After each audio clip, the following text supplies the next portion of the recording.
Good morning. Welcome to this Monday episode of the Cory Morgan Show, April 19th. I'm Cory Morgan. We're in for a good one today. It's going to be a lot of federal issues. We've got Clinton Desveaux coming back on along with Mark Petroni to, speak on our federal Conservative Party and see what's going on. Is there any possible chance that we're not going to see a repeat of Justin Trudeau after the next election, whenever we get that chance to go to one? It's not looking terribly promising. We'll be speaking to Spencer Fernando after that as well. And sort of a downbeat show in that sense, but we've got to try and figure out how we can possibly change things in this country, and we're not going along a good path going towards it. Start with, though, I should mention we do have our sponsor, Kyron's Way. And if you go to kyronsway.com, it's a place that provides help if you got stress, anxiety issues, things such as that. Non-pharmaceutical means to deal with that. Good through dietary changes, counseling, more healthy approach to things. Sometimes, you don't necessarily need to go to your regular doctor where they can be prone to overprescribing some medications you might not have needed in the first place. Her consultations are free. She's a local business. She's helping us. We don't take federal money, of course, as a media outlet. We rely on sponsors and subscriptions. Check out Penny at kyronsway.com, KYRONSWAY.com, and support her. She's helping us. As well, be sure to subscribe to the Western Standard online. Some great news from Dave Naylor, Alexander Dhaliwal. We've got Mike DeMore on there now putting out some great content, and of course columns from people like myself and Derek who go on. We need a subscription, keeps us rolling, keeps us producing content and reporting to you, because the mainstream outlets aren't giving you what you need for coverage. So that exciting stuff out of the way, let's talk a little bit about, of course, COVID. We can't avoid it. The pushback is coming. We've seen some interesting rallies over the weekend. There was a huge one in Calgary, finally. It sounds like it was quite rational, which is something I've really been hoping and looking to see more of. So I was very happy for that. And we've got other events coming along. So people were going, by the way, to Chris Scott's restaurant in Mirror. They are still attending there. He's still open and giving in-seating service in defiance to Alberta health orders. And we still have a rodeo coming up here. And Ty Northcott, who I've spoken about before, I'm going to have him on next week, actually, and he's holding a rodeo at the end of the month. It's going to be in Bowden. It's going to be a lot of fun. No more lockdowns, rodeo/rally. And Alberta Health has already been sending the warnings and firing off the shots and saying it's not going to happen. It is going to happen. Ty is dedicated to this. Look him up online, Northcott Rodeos on Facebook. Find more information, buy tickets, come out. It'll be a fun, absolute Alberta weekend. If Jason Kenney really wants to look bad, you think that shutting down a church was bad? Let's have the RCMP come out there and shut down a rodeo in Alberta and see how well that works out for him. So, moving on, speaking of crazed authoritarians, Doug Ford, who has been at the forefront of cracking down on individual freedoms in the name of saving us all from COVID, really went off his nut last week and came out with, border closures and this empowerment of police to basically do street checks and stop people. It was just crazed, closing playgrounds, the whole works. And the police stood up and said, no, we're not doing that. We are not doing that in your behalf. You can go out and take care of them yourself. And a number of areas where he got pushed back. He finally crossed the line and he has backtracked a bit. And what I do see as good as this is that people did push back and the state did respond. You see people, if we just stand up for ourselves, these politicians will respond to a reality check, at least at times. Not every time, but sometimes. So a promising thing out of Doug Ford and his Ontario mess and these border crossings being set up between Manitoba and Ontario. I mean, who ever thought we'd see this? And I tell you, as somebody who leans toward Western independence, maybe Doug's doing my job for me. Let's get those borders set up and just kind of make them permanent, and we'll move on from there. But as it stands anyways, the police aren't going to burst into people's workplaces and demand if they were essential workers or non-essential, as Doug seems to have initially wanted them to, which was really crazy. They will back down when they push it too far. So let's look at some things too. Again, I'm not one of those that denies COVID is out there. I'm not out there to question vaccines. But we need to look at the real numbers that are going on, and because the fearmongers have really been dominating the show. Now, it's been, 6 weeks since Texas opened up? They had far fewer people vaccinated at that time than we do today, so that excuse is out the window. Their cases dropped and continue to drop. Their deaths, as we can see here, 50 deaths. That's a state that has a population of, I believe, almost 30 million people. Yes, it's still tragic, 50 deaths, but come on, guys, this is down to next to nothing. There are far more things taking out people in Texas a lot faster than COVID these days. And what comes into question is the efficacy of lockdowns. How well do they actually work? I mean, how many examples do we have to see? Some of the worst states still that are remaining with infections and deaths going on are the stronger lockdown states, whether it's California or Pennsylvania or New York. They're remaining with a pile of restrictions. Their infections are often higher than Texas. Their deaths are higher than Texas. So we've got factors here. Like I said, the pandemic is real. It's a hazard. But it seems to me that the government can't really do a bloody thing about it, try as they might. But I mean, try to tell an authoritarian that the government can't be the solution to a problem. It's a difficult task indeed. And here's the case count in Texas. Yeah, new cases, 1,800. Again, out of... that's just cases. A vast majority of people recover from them out of near 29 million people. Here's Alberta right now. And, there's things of concern. Okay, we got 103 people in the ICU. We've got 450 in the hospital. Again, we're a province of 4.5 million people. This shouldn't be overwhelming our health system. We want to watch it. We don't want to overwhelm it. I mean, it's a risk. But realistically, the world is not ending here. We've had just over 2,000 people die. And again, that's tragic. But those deaths are down to next to nothing. Some days we're getting 0 deaths. Some days we're getting 1 or 2. I believe there were 3 yesterday. The average age of death is still 81 years old.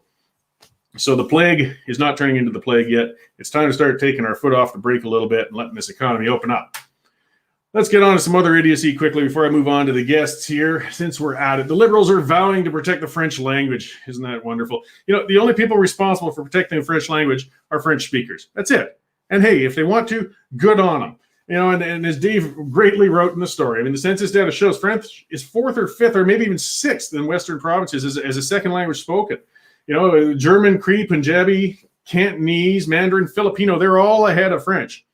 And if we're going to be preserving other languages, and again, it's not the role of the government to do it anyways, in the West, French is way down on our priority list. But unfortunately, in our political system, the French are way up high on the priority list. So we can look forward to perhaps some more bilingual regulations. Maybe they'll make the French version on the back of the cereal box a little bigger or something. All I know for sure is it's going to probably cost us more money, annoy us all the more, and there's not a hell of a lot we can do about it for now. But that's where they're moving along with things. They're courting Quebec, of course, because an election will be coming this year at some point or another. Here's something now, as we're getting our pipelines shut down in all directions. We didn't get social license through our carbon taxes. That didn't happen. It was a dream. Keystone was shut down as soon as Biden got in. Northern Gateway got shut down by Trudeau. Energy East got shut down by Trudeau. We regulated the Mackenzie Valley pipeline to death. I won't even fully blame that one on Trudeau. That was prior to him. But, we're creative in the West. We keep looking for new ways. We keep finding new ways out. And there's been proposals to get oil actually up to Churchill, whether it's through rail lines and pipelines and things such as that. So what do we got now, though? The activists, they're coming after the Arctic. They're pushing Trudeau. They're pushing the Liberal government to get more tanker bans, to fight Arctic shipping, to make sure that we cannot export our product through there. Venezuela and Saudi Arabia are responding, I'm certain, with great happiness that they can keep supplying petrochemical products to the world while Canada continues to kick itself in the balls and stop ourselves from supplying our own products to ourselves. So, great things to look forward to. Speaking of liberal imbeciles, I'll finish up with, yes, I do slaughter his name, Stephen Guilbeault. He's our heritage minister. You got to remember, this is typically a trash industry. That's where, they used to sideline Sheila Copps to keep her out of trouble in the past. But unfortunately, when you give them legislative power, they can still do damage. And in this case, he wants to come after our speech. He wants to come after our ability to publish things. He wants to regulate the internet. I mean, authoritarians have hated the internet since its inception. People are communicating with each other without the control of the state. It drives them mad. And what scares me with this is, look, he's saying, my job is to ensure safety. You see, the state has discovered, as long as we can couch any violation of individual rights with safety or public health, the public will take it. They'll roll over and take it. They'll say, well, we'll suspend the charter for a while, free association, because it's for public safety, it's for public health. In the States, you notice Biden was talking about with gun control. He said guns are a public health issue because they've learned with this pandemic, wow, we can suspend all kinds of rights and get away with it as long as we call it a safety or public health issue. So yeah, this legislation is going to come in to moderate our content on the internet. Yeah, they've managed to control a lot of the mainstream media that's in a hard way and in a bad place these days through funding and such. But places like the Western Standard, Rebel Media, True North, even Press Progress, if the leftists as they are, they're still squeaking out their information outside of the government's reach, and the government is trying dearly to change that, and we better watch out. So, in closing, we'll get on to our subject of the real rant of the day. Yes, O'Toole. Derek Fildebrand put this image together, which is really quite good because it shows, okay, here's the news from 3 weeks ago with Tory party says they'll kill the carbon tax if elected. O'Toole says the tax threatens hundreds of thousands of jobs and puts Canada at a competitive disadvantage around the world. And here is the same man, same O'Toole, not somebody sharing the name. It's not my cousin-in-law, Kieran. This is Aaron O'Toole saying just 3 days ago he's going to back a $50 per megaton carbon tax, and it might not be as bad as Trudeau's tax. Wow, that's quite a flip-flop. It is actually outrageous written on it. I mean, we are furious out here, and if people think this is what's actually going to displace Trudeau, they're sadly mistaken, but that's where we are now. So we've got this tax that goes contrary to what he was promising. I mean, he signed a very distinct declaration with the Canadian Taxpayers Federation saying he was not going to take part in carbon pricing in any form or means. I mean, there was no ambiguity. He signed, and here we are facing a carbon tax, and he's insulting us further by calling it this I don't know, pricing mechanism or something like that. It's a tax. I have no choice. The government's telling me I have to pay it. I pay it. It's a tax. Don't try to polish a turd, O'Toole. At least call it what it is. You've insulted us badly enough in flip-flopping. But I'm going to move on and let some other people add in on that. So I really appreciate them joining today. We've got Mark Petroni and Clinton Desveaux coming in from Clinton's out in Halifax, and Mark is in Ontario. In Mississauga. That's right. Yeah, exactly. Okay, how you doing, Cory? Oh, very good. Very good. I mean, there's always lots of stuff to come up over the weekend to get my blood pressure up, keep me rambling and ranting. And as I said, this is therapeutic for me, though perhaps not so much for other people. So spread the joy. So as I said, I appreciate you guys again coming on. You've been on before. And I'll start with Clinton because you really are a gentleman who loves watching the polls, loves interpreting, loves looking at these sorts of things. And I know it's a crystal ball. Polls can change pretty darn dramatically, but all the same, they're the best tool we've got at any given time. And so we can't really read much into the carbon tax flip-flop yet and how that's going to impact the polls, but we can certainly look at where they were leading up to it. Maybe that explains why Aaron felt compelled to go completely contrary to his past promises out of desperation, because they're looking rather bleak these days. What have you seen, Clinton? Well, so there was another poll that came out just coming into this weekend, actually. It was late Friday night, early Saturday morning. And this continued the downward spiral of the Conservative Party. It's starting to look like a helicopter that's free falling out of the sky, quite frankly. The numbers had tumbled to 24% this time. And the Liberals, again, are in that majority territory. They're up in that mid to high 30 range. So the spread is increased again some more. So there's about an 11-point spread. And what's more concerning for the Conservative Party of Canada, and we've talked about this on your show in the past, is the regional breakdown. What I found most fascinating was when examining the prairies, for example. And in this case, they classify the prairies as Manitoba and Saskatchewan. The Conservatives were 34 and the Liberals were 31. So this tells us that the race is obviously tightening up, and the Liberals are leading in British Columbia. So we see the Liberals, with a 15-point lead in Ontario. It's like a 20-point lead or something, maybe 25 points in Quebec. In Atlantic Canada, it's going to be a blowout. BC, the Liberals are comfortably ahead. So it's not looking good for Mr. O'Toole. And look, I mean, the reality is that there's been a trend since September of 2020, when Mr. O'Toole first won the leadership. Within about 10 days of that, he started to drift downwards in the polling data across a whole host of polling firms. And it looks like a lot of Conservative MPs are probably going to end up losing their jobs in Ontario, if not all of them, most of them. And it looks like the Quebec Caucus is probably going to lose all of their jobs.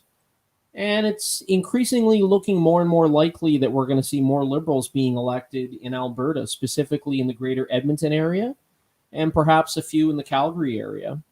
So things are not going well.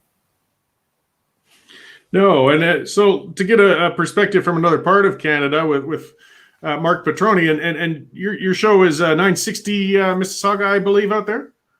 Yeah, Saga 960 AM. Cory, great to be on the show today. Thank you for having me. And we've been talking about this sort of thing on my show almost on a daily basis.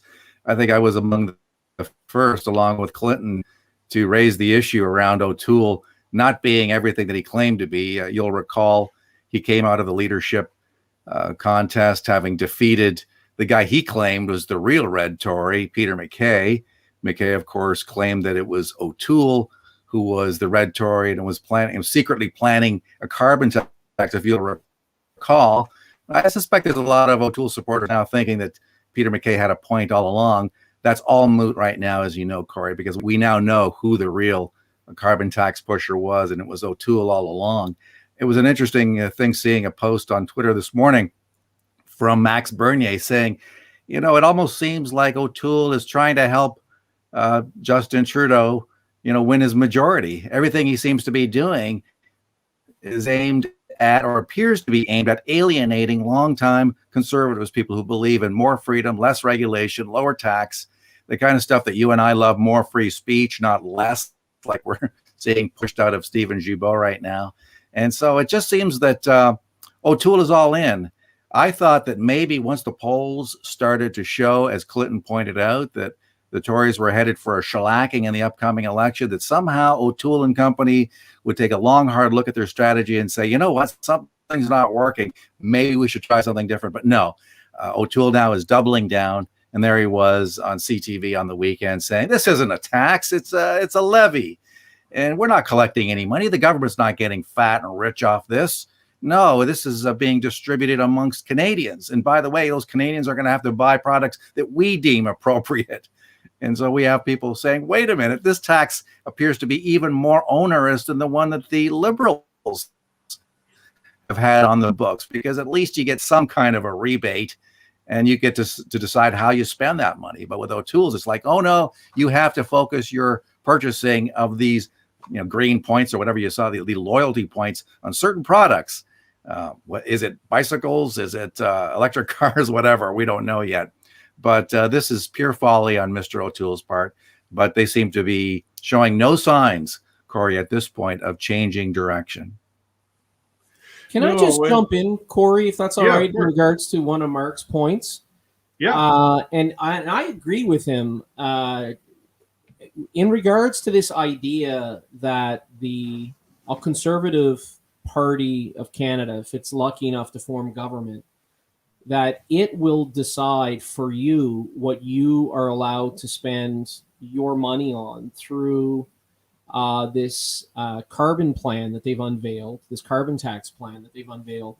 I'm extremely uncomfortable with that. So to Mark's point, with the existing plan that's in place now with Canada, at the end of the year when you do your taxes, you get a check for X amount of dollars back, and you can buy a toaster oven with it, or you could buy a frying pan or whatever you want with it. I'm a little uncomfortable with the idea that government is going to decide for us what we can spend that money on and what we can't spend that money on. And the other issue I'm really concerned about too is how expensive it's going to be to run a program like that, and the size of the bureaucracy that's going to be required. And I have some other concerns as well around this notion of like, can you like imagining how many businesses will be lobbying governments and politicians on Parliament Hill to have their goods or items placed on this green purchase list, for lack of a better description? I don't see this unfolding well, and in fact, I see this turning into a tremendous boondoggle. So I just wanted to throw that in there. Well, absolutely, and that's something that stunned me, was the amount of administration that would be required for this system. I mean, he's spoken of it as being almost a savings account for people. So, okay, you're going to set up, 30 million individual savings accounts. You're going to track this. You guys haven't even gotten the Phoenix payroll system for yourselves together with 10 years, 15 years to work on it. The firearms registry was a complete debacle. And we feel that this government, I mean, under any political party stripe, could manage to put something together like this, where they'll collect some of our money and efficiently allow us to, as Clinton said, dole out to selected suppliers of green products, which it's just unbelievable what they've taped together here. But what we're hearing from a lot of people too, though, or at least I'm battling on Twitter and from apologists, is, look, the only way we can win this is to have a carbon tax. The only way we're going to get central Canadian votes is with a carbon tax. And I understand the carbon tax is completely toxic in Alberta and the West. That's a given. But is there some of that sentiment, Mark? Like, is that what you do here? Because we do want to hear from Ontario. Like, what is it there that needs to be done, needs to be seen to make a Conservative Party palatable to voters out that way? Well, let's get this straight, Cory. Andrew Scheer, who was nobody's idea of Mr. Charisma, still managed to get about 34% of the popular vote in 2019. Now, granted, Justin Trudeau is facing a slew of scandals, whether it's SNC-Lavalin.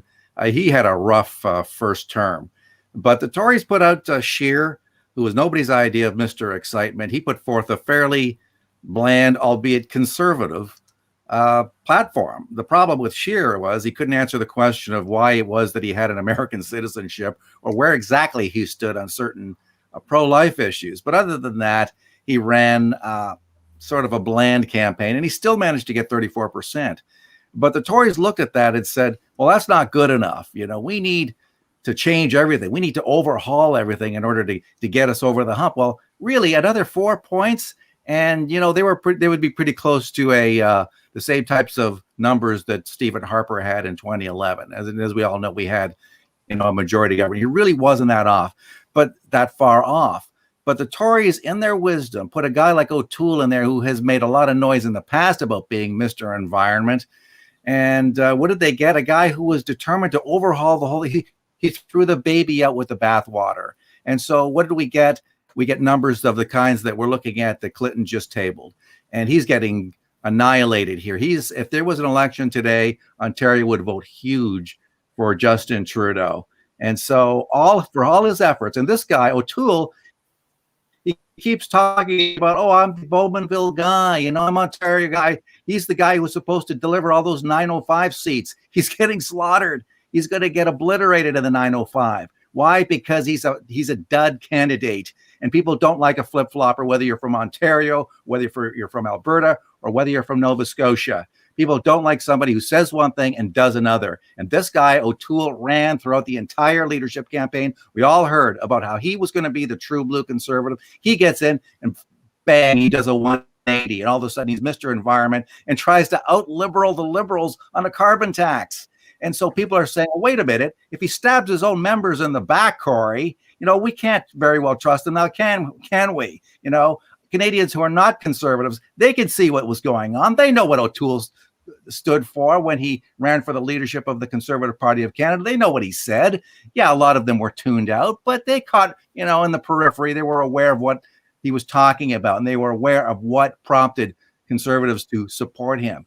And a lot of them are saying, you know what, if this guy has no qualms about stabbing his own members in the back, well, I don't think he's going to think twice about stabbing the rest of us on the back. They don't trust him at all, Cory, and that is at the core of O'Toole's problem right now. He's just not trusted. Not here in Ontario, and I dare say a good chunk of the country, I swear.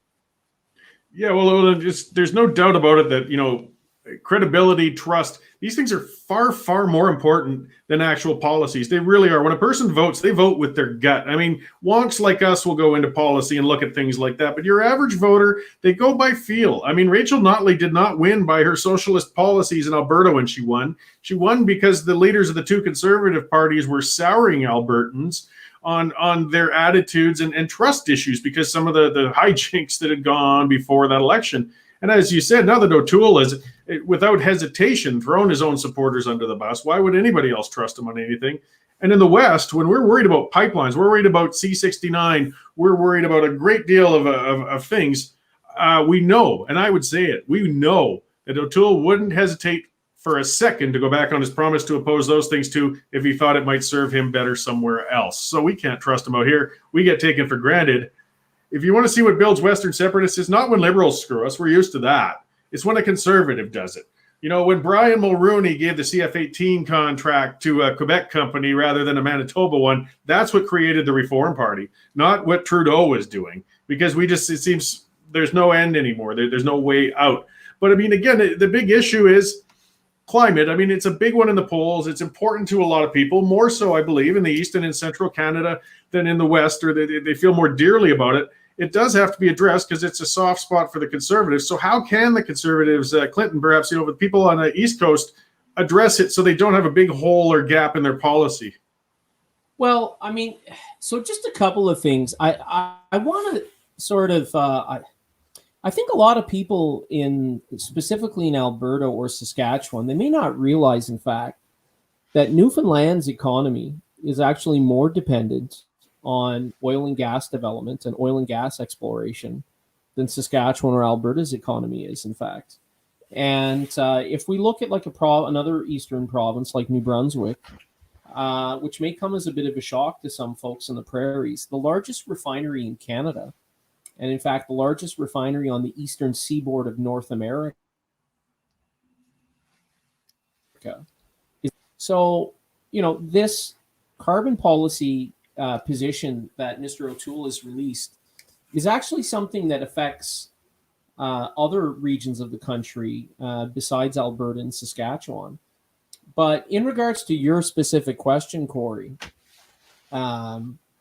look, as we've already discussed, the Liberal position on the carbon tax, and I mean, I can't believe I'm saying it, but I am. If I'm issued my money at the end of the year for whatever I've spent on carbon, and I can turn around and buy what I want with it, that's a much more consumer-friendly option, if you will, than the government telling me the only way that you can get access to the money that you spent in the previous year is by purchasing items from this pre-approved government list. So I actually think that this carbon plan of Mr. O'Toole's is a strategic blunder, and I don't believe it's going to appeal to voters in the East. Nor do I believe it's going to appeal to voters in Central Canada. And we can see from the polling data that he's having great difficulty sort of selling it in his Western base. Now, it's deeper than Mr. O'Toole. We see members of the Conservative Caucus like Dan Albus, for example, in Western Canada, who was proudly saying this weekend that this is an excellent tool in order to change people's behaviors in the marketplace. We heard another conservative MP doing rounds of media throughout the weekend, Tim Uppel, sort of proudly boasting that the price of gasoline and diesel is going to go up at the pumps under this plan. So, I think they're going to have difficulty trying to sell this in all regions of the country. And I think a better environmental position would have been to, as I've alluded to many, many times, on your program and other programs across this country, would have been to focus on things like, a jobs program that benefits the environment and the economy simultaneously. So, for example, a national mining strategy where Canada would supply precious metals to the global EV market. There's something that would benefit Alberta, would benefit Saskatchewan, Ontario, Newfoundland, Quebec, all regions of the country. The Conservatives could have talked about how Manitoba can help export some of its hydroelectric power to Saskatchewan and Alberta, and how BC could do the similar sorts of things. But instead of talking about that, we're extremely fixated on a carbon tax. And I think that the types of controls that they want to place around this, and the fact that it's going to be so cumbersome when it comes to creating an account for 38 million individual Canadians and creating a list of items that those Canadians are able to purchase, I think that's just going to turn people off. So I think that this program was not well thought out. I think it was a strategic blunder. And I think politically it's going to benefit the Liberals, not just in central and Atlantic Canada, but I believe the Liberals will benefit in Western Canada from this as well. Yeah, well, and when it comes to environmental policy, which is integral and people are concerned about, the bottom line is, or at least we would have thought, the fact was that O'Toole made it very explicit, very clear that whatever his policy was going to be, it wasn't going to be carbon pricing. It wasn't going to be cap and trade. It wasn't going to be one of those schemes. And he jumped right back into it. I mean, his time to tell us then that a carbon tax is the only way to do it would have been when he ran for the leadership, or it would have been at least been at the recent convention. But no, he's waited until now. And the other thing is he isn't winning the hearts and minds of Canadians as it goes. But the other thing he's got to try and win the support and love of is his own caucus. And we had numerous reports of MPs who were caught completely flat-footed by this announcement. He didn't consult his own caucus whatsoever on going forward with this. I can't imagine what the phone lines were like for caucus assistants and so on, or people working in legislative offices after this bombshell got dropped, particularly for Western MPs, even if O'Toole's found a couple who will come out and try and parrot his lines for it. But what do you think, Mark, like this is done for caucus unity? Because that's another very big area of threat for a leader.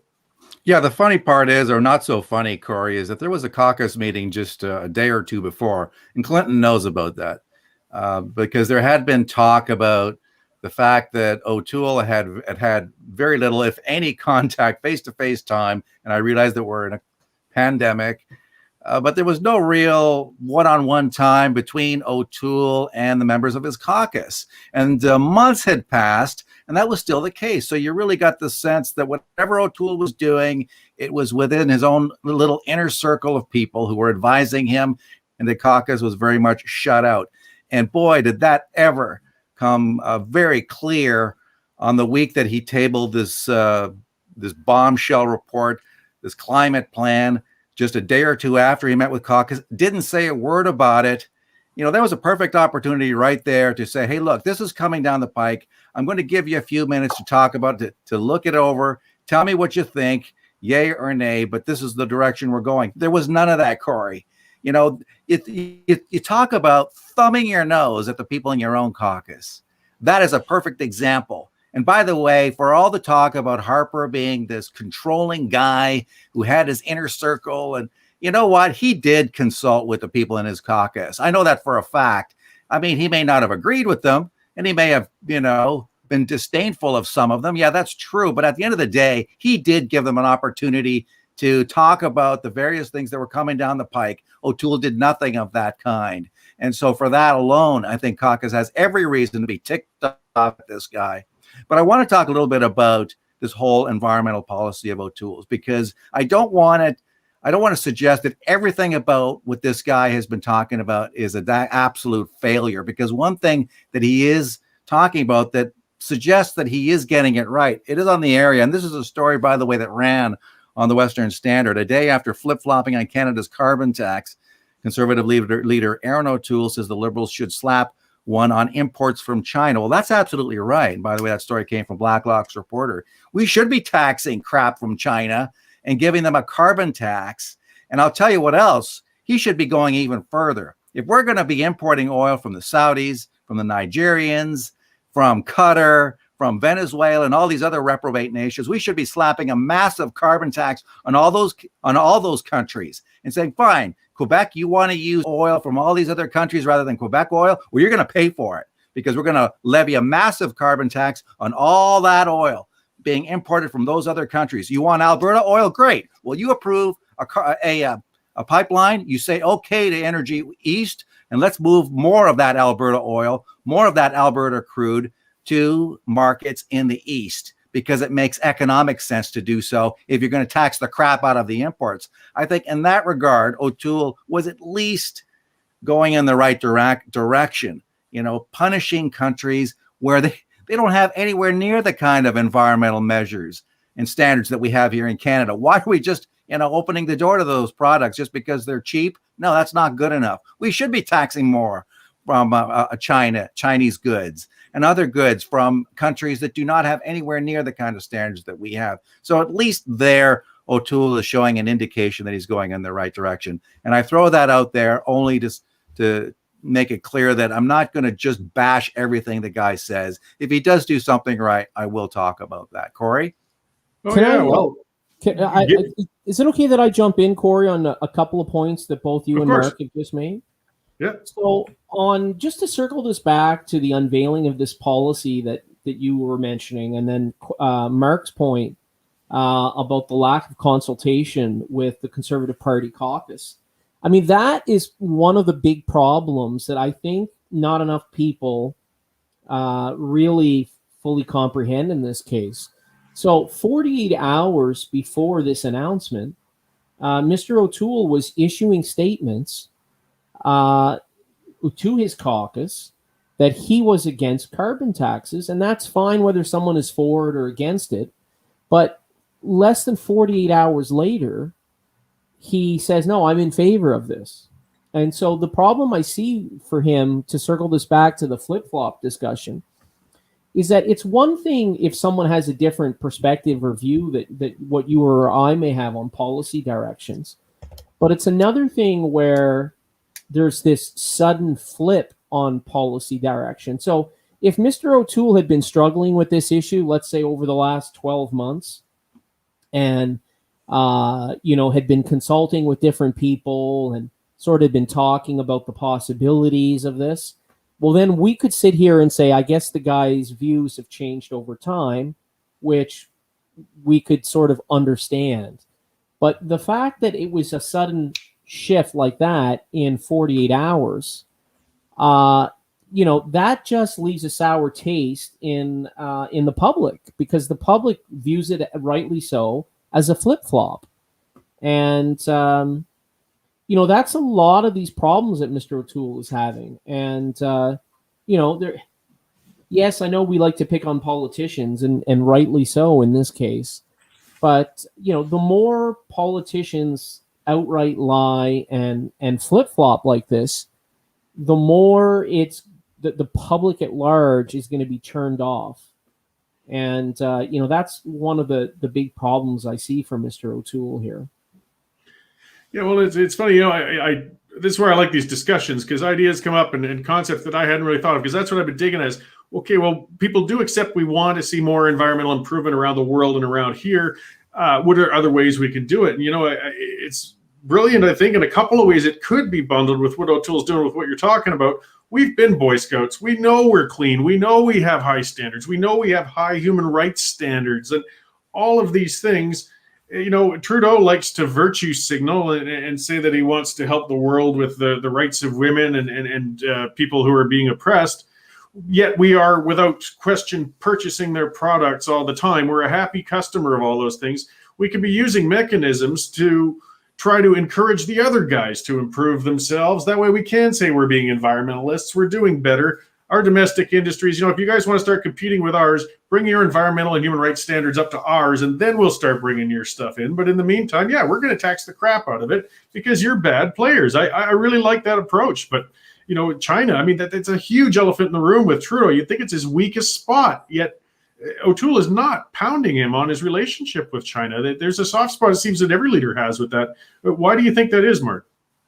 It flipped with O'Toole. If you'll remember early on, O'Toole and the Conservative caucus was pushing hard to condemn China with this declaration, attacking the Uyghur situation in that country as far as, for lack of a better word, slave labor, forced labor camps, facilities that we know in Xinjiang province, I believe it is. And these were plants that use labor that is subject to all sorts of draconian torture. We're hearing all sorts of stories of the treatment of the Uyghur minorities and other religious groups in China. And so O'Toole and company were at the forefront of pushing back against this. You'll remember what happened. It was a massive slap in the face to the Liberals, because even though they didn't defeat the declaration, they didn't show up. So Caucus stayed out of it. The Liberals stayed out of it. So the declaration passed. But oddly enough, after that, everything flipped. And O'Toole hired, of course, the Canadian VP of Huawei. And it really got people wondering, like, where is this guy? You know, one minute he's calling out China for its extremist policies as far as the treatment of minority groups is concerned, and next he's hiring the Huawei guy. And by the way, I've heard precious little out of O'Toole recently about whether he would ban Huawei 5G. I think it would be an excellent time for him to clarify his position on where he stands on that. And by the way, where is a decision on that? How come this prime minister has yet to decide on the issue of Huawei? Maybe he's waiting for yet another election. Maybe he's waiting to win that majority before he finally hands the keys of the country over to China, lock, stock, and barrel. I don't know. I'm not sure what happened with O'Toole. I'm not sure who got to him, what changed in his head, but something clearly changed after that declaration. O'Toole was not the same guy after that. And you can speculate all you want, Cory, about who or what got to O'Toole, but something changed, and he just wasn't the same guy. Well, just so I can jump in there right quick, I agree with Mark on most of those points that he's brought up. And in fact, you know, when the vice president of Huawei was hired, the motion that the Conservative Party had, and I don't recall the exact name of that motion, but it was essentially saying, you know, we don't want to have to deal with Beijing and Huawei and the 5G network and all of that kind of stuff. And there was a big petition that went up about this. And of course, that petition just sort of magically disappeared within days of the hiring of the vice president of Huawei. And look, I also think that there's a problem in Canada. You know, to your point, Cory, when it comes to China, look, I really believe that Canada, quite frankly, has done a very poor job of building and strengthening relations with India. And the reason I think that's important is because, as you know, over the next 2 decades, it's imperative that the global economy and that in all matters related to foreign affairs and those kinds of things, that the world have a counterbalance to the growing and accelerating influence that Beijing has. And so, from my perspective, India is the perfect place for us to build those relations, because India has a deep, rich understanding of a functioning legal system. They pride themselves on being the world's largest democracy. You know, so there's a lot of things there where India could help, you know, not just Canada, but the global economy as a whole. I just wanted to throw that out there. Oh, absolutely, and that's another area with foreign, you know, affairs that Trudeau left a pretty wide opening. I mean, his now infamous India trip. I mean, he embarrassed Canada around the entire world, and India is a huge developing market. You know, I mean, if anything, we benefit from the number of professionals that come from India here to Canada to work, or doctors and chemists, or even, you know, business owners. We should really be nurturing that relationship, but we hear so little about India. And again, this being beholden to China. And some of it is our our addiction to cheap consumer products, I mean, there's a lot to change. You can't just flick a light switch. I mean, I understand the hypocrisy of people to a degree. I mean, I remember the big screamer, at least for some people, was minimum wage hikes in Alberta, and they're pushing and pushing. And I owned a bar back then, just to give an analogy, but there's truth to it. And people said it's a good idea. Notley brought it in. They raised the wages. Well, I had to raise my prices. And you wouldn't believe how quickly some people started bitching that I'd raised prices to cover for paying staff more. I mean, they want to virtue signal, but they don't want to reach into their own wallet. So if you suddenly can't go to Walmart and buy those cheap Chinese products, as much as people say they're upset with China, they're going to get crabby about it. So, I mean, it does take a bit of work to wean ourselves or change that relationship with China. So I can see a bit of the problems going on there with that. But it's a big black hole, I think, that there's some electoral opportunity for the Conservatives if they would only grasp it. Well, look, one of the things too, I think, just to kind of to go back to some earlier points in the first sort of half of our discussion, I think one of the concerns or worries is going to be for Mr. O'Toole is going to be how many Conservative MPs are going to announce over the coming perhaps days or maybe weeks that they have decided not to seek re-election. And, that I think would be really problematic for Mr. O'Toole, because there are some members of Parliament from Ontario, from BC, from Atlantic Canada that have a lot of experience, that have been in government in the past. And if some of those individuals, like let's use Pierre Poilievre as an example, if Mr. Poilievre examines the polling data and sees sort of how poorly the Conservatives are going to do in this election, and, he may look at that and go, wow, the party's about to lose a lot of members of Parliament from the province of Ontario. Maybe he decides to retire and go work in the private sector.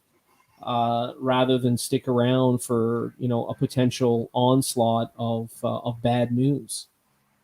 So these are some of the other, I think, problems that Mr. O'Toole is going to be facing over the coming days and weeks.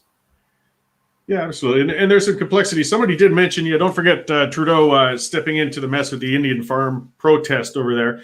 I did that myself, by the way. I had a podcast. I had a guest on speaking to one side of that protest, and boy, I got some feedback, and I'd gotten into basically I was out of my depth. I didn't know enough about it. I didn't really take a side, but I put one side on and got another side quite stirred up due to having worked managing Prasad Panda's campaigns a couple of times. I'm quite well connected in the Indian community. So I had another guest come on and put the other side out, but it's a very nuanced, complicated, and sensitive issue, which takes some extremely careful diplomacy on the part of our federal leadership, no matter who is delving into there. Again, India is a potential partner we need to develop and do well with, but we do have to tread carefully. They are a very complicated country. So moving further, though, moving on with Caucus, and that's something I bring up because Danielle Smith has said it a number of times, and she certainly got experience with it. She says, the thing that will always take a leader down in the end is when their caucus turns on them. That's when you've really hit the wall, the end point. I mean, citizens only have so many things they can do. The press can only get so upset. But when the caucus behind closed doors or even in the open turns on you, then you're up the creek. Stockwell Day dealt with it. Yes. Alison Redford got wiped out by it. Ed Stelmach in Alberta did. Stéphane Dion in the end. I mean, it's internal politics that pulls these guys down. What do you think may happen, Mark, again, with disenchanted caucus members? I mean, when they start fearing for their own jobs, the loyalties change pretty quickly. Yeah, I mean, those caucus revolts that you referred to, whether it was Alison Redford or Stelmach or any of these people, that all happened in Alberta. Outside of Alberta, it's a little different. I think I'm getting the sense, having lived in Alberta, the caucus members in that province are probably a little faster to turn on their leader than elsewhere. Here in Ontario, for instance, we've seen some elements of a caucus revolt in Doug Ford's caucus because people are really ticked off with the level of draconian, enforcement, if you want to call it, around the lockdowns. A lot of people don't like it. So we've had a couple of people, Roman Baber, for instance, and Randy Hillier, other people sort of pushed out of caucus, others as well. but no massive caucus revolt as of yet. And so if it was going to happen here, I think it would already have happened as far as Ford is concerned.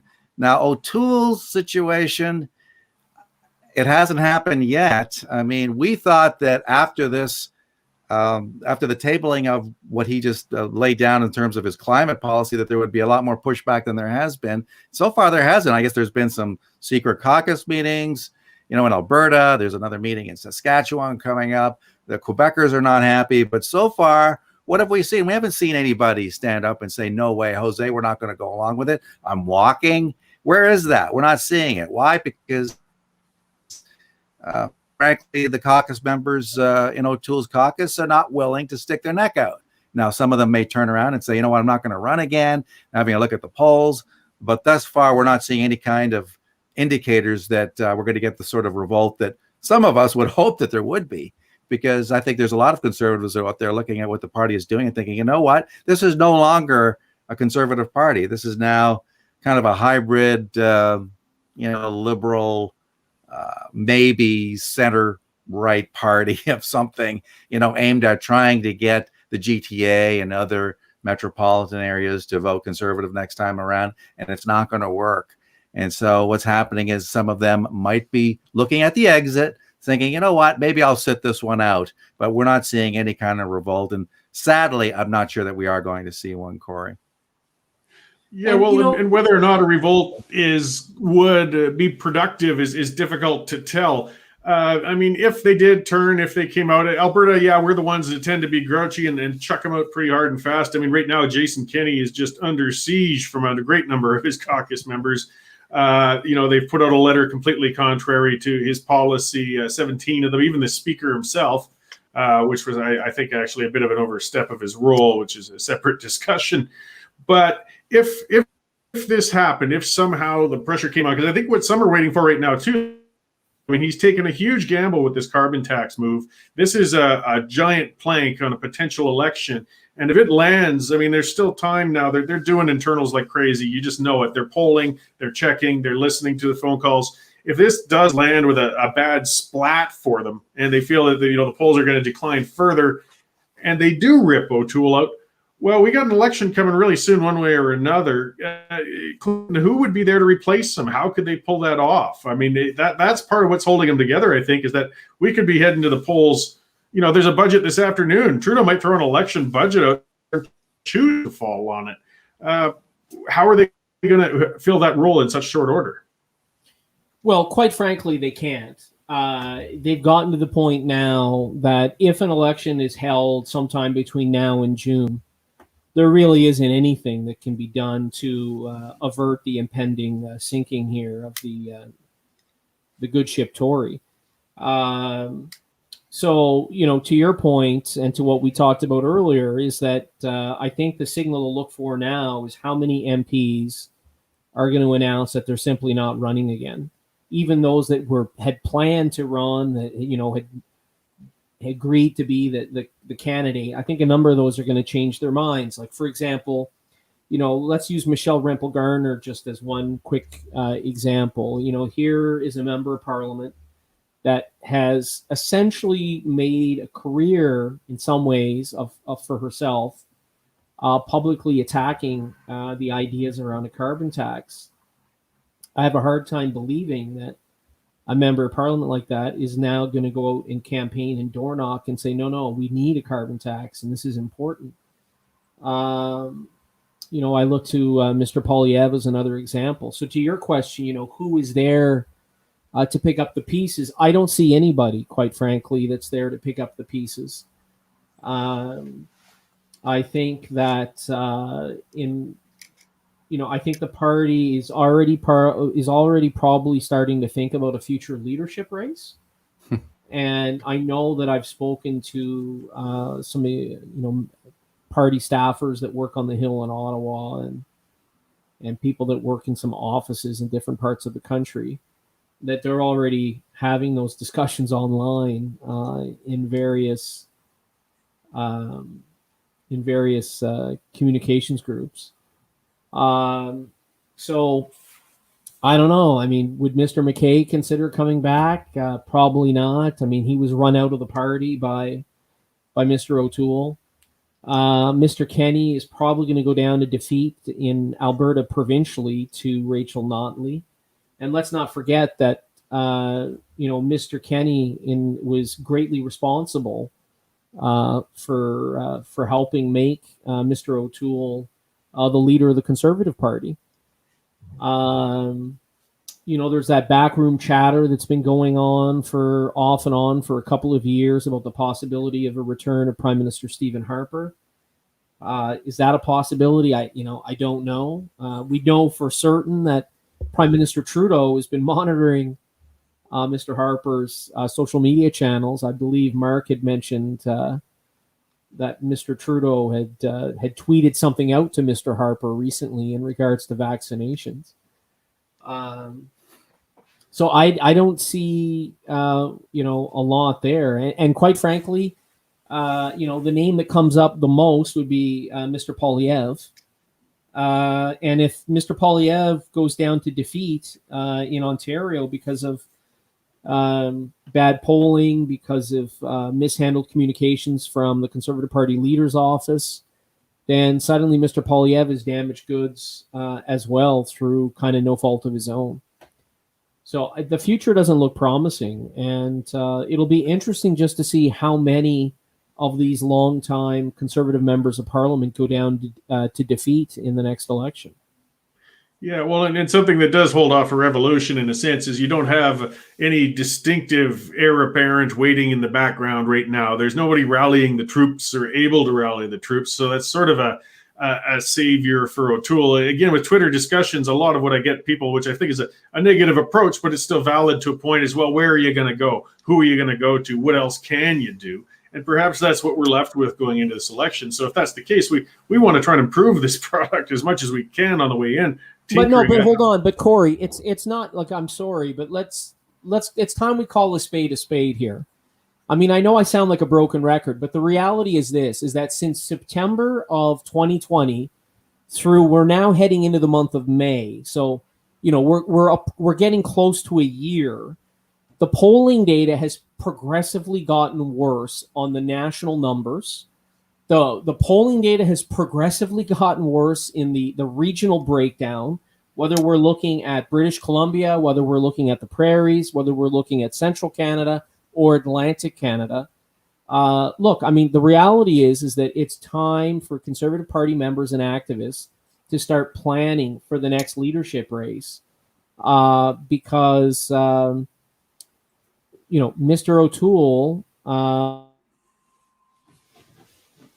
unfortunately, helicopter navigator. So this is a guy that has been trained, how to deal with emergency situations. And he's in a helicopter right now that's free falling out of the sky.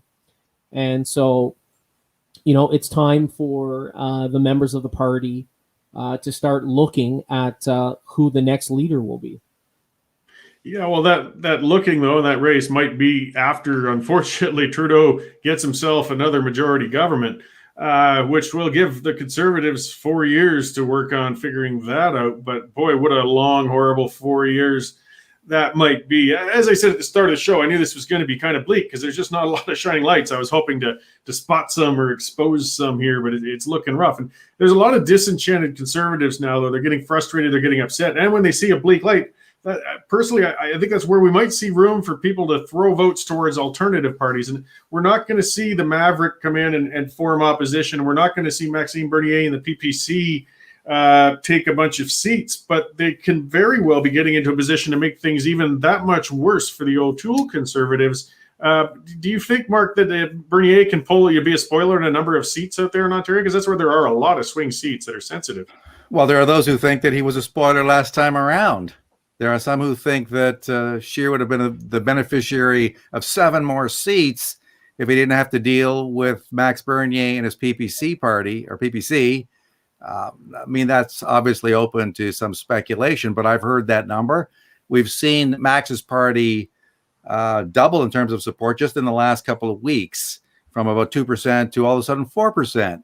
Now, could that become 8% or even 10%? It's not beyond the realm of possibility. And Clinton would know that, because originally when the PPC first came out, guess what? They were polling double digits.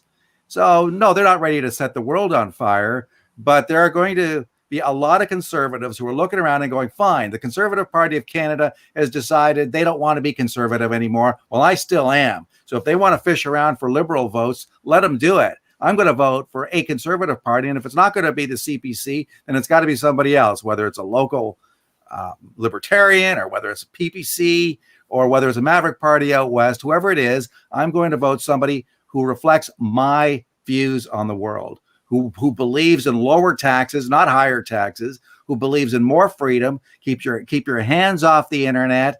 Do not censor social media posts. Do not go down the road of Chinese-style totalitarianism. I love Canada strong and free. And if the CPC is not going to push those types of policies, then I'm not going to vote CPC. I'm not going to vote for Aaron O'Toole just because he's got a C on his forehead. I don't give a rat's ass about that.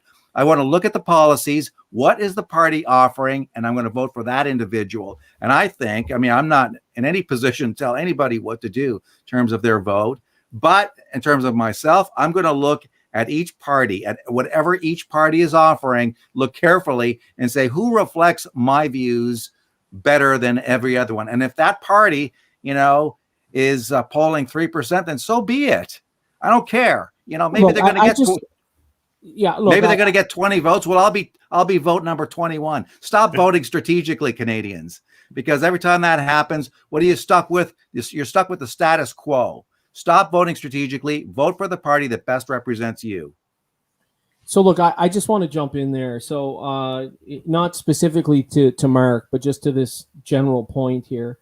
So yeah, look, I think that there is obviously a possibility that a Western-based regional party, like whether it's Maverick or something else, has the ability to garner votes and would obviously create enough vote splits in order to elect more Liberals in Alberta or potentially Manitoba than what would normally have been under this sort of worst case scenario that we're looking at right now.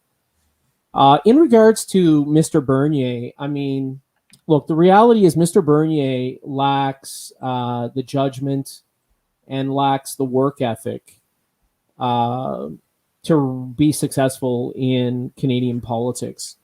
And so, Mr. Bernier, to your point, Cory, I believe would act as a vote splitter in numerous ridings in Ontario, which again would only benefit the Liberals.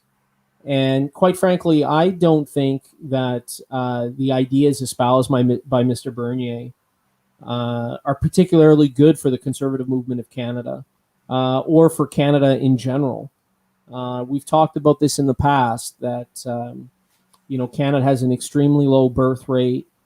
We have an incredibly fast aging population. Then you combine that with the current death rate, which is kind of a depressing number, but, it's a real number.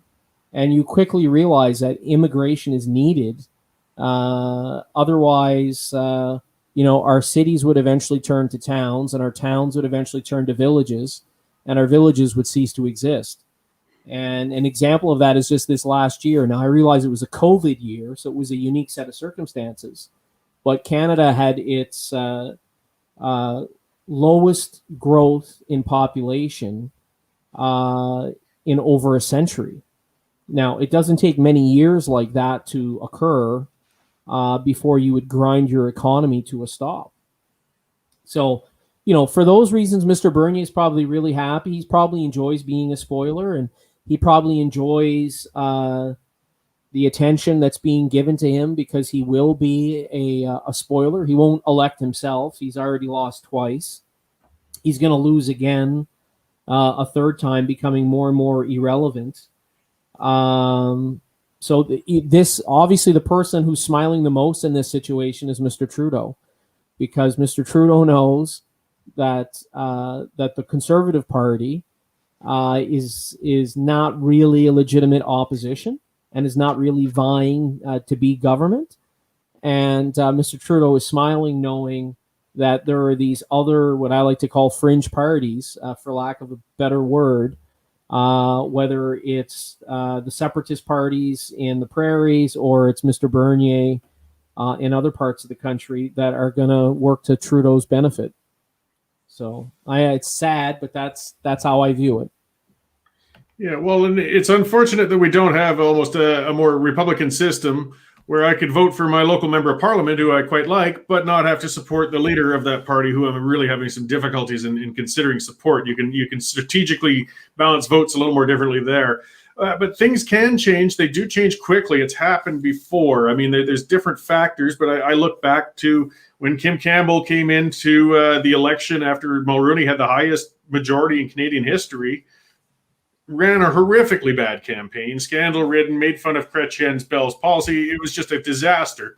Now, the other factors were, there was the Reform Party, there was the surging Bloc Québécois at that time. There were a few things, but no pundit going into the election was going to predict that they were going to end up with 2 seats in the House of Commons after that. Like, it just completely collapsed.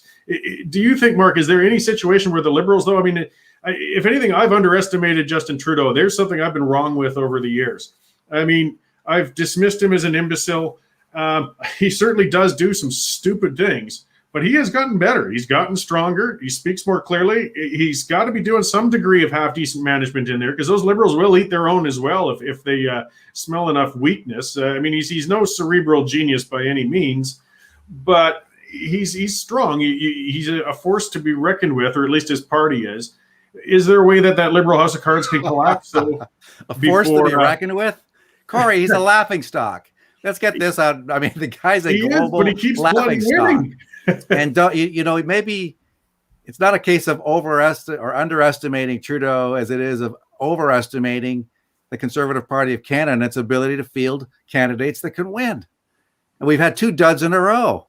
Yeah, we've had Andrew Scheer, and now we've got Aaron O'Toole. I mean, one is worse than the other. It's ridiculous. If they had a decent candidate, let's say if they'd had a good candidate in 2019, Justin Trudeau would be smoking pot full time, doing, he'd go back to being a drama teacher. This is not a force to be reckoned with. He is a stupid individual. He is incredibly incompetent. All you have to do is run down his handling of foreign relations, his handling of the vaccines. The only thing I'll give him credit for is an ability to have a certain level of charm that some people find endearing. I, for one, do not find any of it endearing. I think it's an absolute disgrace. This guy's a complete, disaster as a prime minister. So, the idea that somehow, he's better than we thought. I'm not buying that for a minute. I want to give you a bit of good news out of this thing, because you were looking for a silver lining, Cory. I'm going to give you one. This is it. Because once Justin Trudeau and his Liberal Party win their majority, we finally are going to start seeing, I believe, the real kind of fracturing in the country that, frankly, we need in order for the West to finally put forth an agenda that works for them. Okay, I'm not rooting for the end of Canada, but I'm tired of the West getting screwed over and yet not having the balls to stand up for itself and saying, we're not asking anymore. We're demanding. This is what we want, and we are going to get it. You got 6 months. We're going to have a referendum 6 months down the road. And if we don't get what we want between now and then, that referendum is going to happen. And if Albertans decide, or people in Saskatchewan decide, the West decides that we're gone, then we are gone. So fix this problem now. You got 6 months. The clock is ticking. Get it done. And I'm talking pipelines. I'm talking getting rid of the carbon tax. I'm talking about getting rid of stupid regulations that undermine our capacity to attract investment in this country. All the things that are destroying the middle class, that are destroying our economy. The West is going to be in a position, I believe, finally, to say, we're putting our foot down. It's over, Canada. We're done. We're not going to do this anymore. If you and the East want more communism, go ahead. You go ahead and have it. Wreck your own economy. You want economic rat poison? Keep electing Justin Trudeau until the cows come home. We're not doing it anymore. We're done. We're out of here. That's what I think could happen if you get a strong liberal majority, I use the word strong loosely here. You know what I'm talking about, numerically speaking, not strong as in good government. But if you get that liberal majority and, that is largely Eastern based, which it always is, then the West is finally, I hope, really hope, to grow a pair and say, you know what, people, it's over. We're done. And if you're going to resort to brinkmanship, then so be it. You got to take care of your own. Alberta has to start taking care of its own people. Don't just whine anymore because nobody cares. That hasn't worked. Stop asking and start demanding. That's my take on that. So we got to get you back out west, Mark. I have to jump in there. So, I understand, obviously the frustration that people have. And look, when it comes to some of these issues, like there are some alternative solutions that we've talked about. So, for example, again, not to sound like a broken record, but instead of always talking about pipelines in Quebec, an alternative would be let's look at Manitoba and the Hudson Bay. So I just want to throw that out there. On a slightly different note, I mean, I don't view it as Alberta versus the East. And the reason I argue this is because, look, the Liberals are going to do well in Manitoba. They're going to do well in British Columbia. So it's not a West versus the East in this case. And in fact, I would argue that the Liberals are going to elect members of Parliament in Edmonton as well. The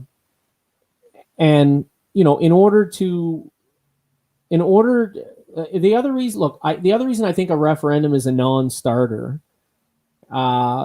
besides the fact that I don't think it's workable. Why not? Quebec had two, Clinton. No, Quebec had two of them. I understand. Why can't Alberta have one? Well, so that's what I'm getting at. So in order for Alberta to have a referendum, you would need a government other than Rachel Notley, who's most likely going to form government in Alberta. So I don't see her calling for a referendum. Now, Grant, I'm not in Alberta, but I have a hard time believing that she would want to see that occur. And quite frankly, if Mr. Kenney is reelected, I don't believe for a minute that Mr. Kenney would call for a referendum either. Well, I think everything changes if the Liberals win a majority, though, Clinton. I think you have to agree with me on that point. If it's a majority Liberal and they start ramming through more of this anti-Western legislation, then everything changes. Then the mood out west changes. All of a sudden, Notley does not win the next election, and for that matter, maybe Jason Kenney doesn't win it either. What I'm saying is that if you create certain conditions in this country that are intolerable, absolutely 100% intolerable to the West, then that's when things do change. The sentiment of the electorate changes. So yeah, the Liberals are going to win. So just for me to jump in here. So the other problem I have with this discussion of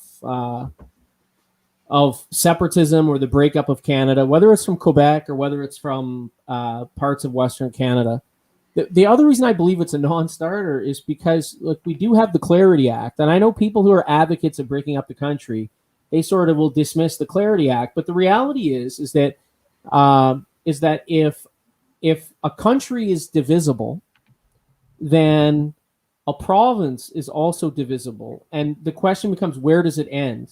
So, in other words, let's say that under this mythical sort of idea that somehow a referendum happens and Edmonton and Calgary vote to remain in Canada. What happens then? How do you deal? I'm going to jump in on that one. This is old turf for me. I mean, I led a separatist party when I was 29. I've heard every argument for and against. That one, what I point to anyways, is Switzerland, which is a tiny little country with an incredibly decentralized government, with a great deal of autonomy and independence among the cantons, which divide it up. And it actually functions very effectively in a number of ways. But I mean, getting into the feasibility of secession, and I'm certain to have shows on it, but that would be a whole show in itself. I understand.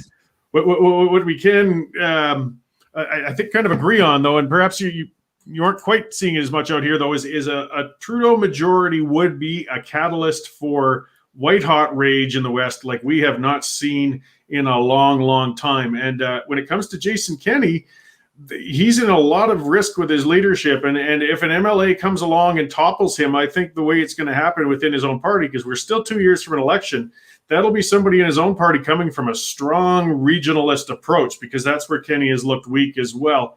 And we might suddenly see a very, at least regionalist leader or premier coming in. But that's a lot of speculation. We've mostly stuck to the federal ones for now, and we've kind of run up on the clock, but I really appreciate it. It was a fantastic chat as always, guys. And I just want to go on the record of saying I am 100, like Mark, I am in favor of a united Canada. So I do not, under any circumstances, want to see the country broken up. I do too. Yeah, I do too, but not at any cost. This is where I may differ. Not unity at any cost. At some point, the West has to say, we're tired of getting screwed over. It's over. Either you give us what we want or we're out. And, you know, it's no different than any marriage, right? Where you got one spouse that's been screwed over, you know, in a negative way, in a bad sense for years. Maybe they've been beaten around. Maybe they've been subjected to all sorts of abuse. At some point, you wake up and you go, I'm done. I'm sorry. I'm out of here. I love you. I wish this would work. I gave it my all. I tried everything I could to make it work. It has failed. It is time to call it a day. Now, I really hope that doesn't happen.